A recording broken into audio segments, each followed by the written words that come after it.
On s'en rappelle, en mai 2022, c'était l'apocalypse dans l'immobilier et c'est le bon moment présentement vu que mai 2023 vient de se terminer pour comparer qu'est-ce qui s'est passé entre l'an passé et cette année et les statistiques vont toucher tous les unifamiliales et les copropriétés pour votre secteur.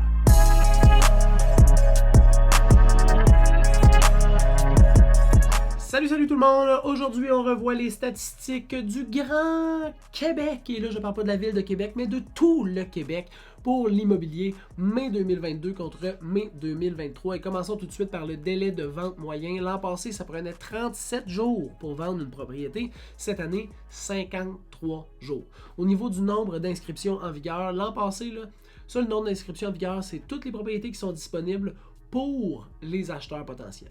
L'an passé, il y en avait 24 289 et cette année, 32 953. Donc quand même une grande augmentation du bassin de propriétés disponible pour ceux qui cherchent à acheter une maison. Au niveau du prix de vente, donc le premier prix qui a été affiché sur Centris versus le prix de vente, on était à 102% l'an passé. Fait que tu mettais une propriété à 300 000, tu pouvais statistiquement t'attendre à la vendre à 306 000. 306 000. J'ai fait le calcul dans ma tête pendant que je te parle. Au niveau de cette année, donc mai 2023, 97%. Fait que tu mets une propriété en vente à 300 000, tu peux t'attendre à la vendre normalement à 291 000.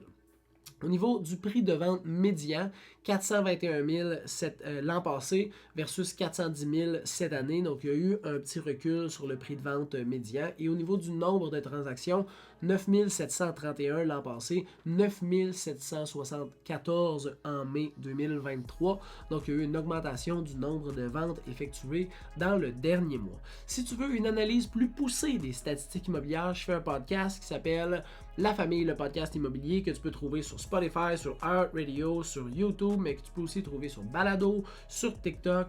Et ça me fait plaisir de te donner une analyse plus poussée de ces statistiques-là, ce que moi je pense qui s'est passé, qui va se passer, comment ça peut impacter le marché immobilier. Donc c'est sur cette capsule-là que je vais te donner ce genre d'informations-là. Quand je fais les capsules de statistiques immobilières mensuelles, je fais vraiment juste donner les stats pour que tu aies les informations pertinentes dans ton secteur, pour que tu puisses analyser le marché et bien comprendre ce qui se passe. Je te souhaite une super bonne fin de journée et on se revoit sur une prochaine capsule. Bye bye!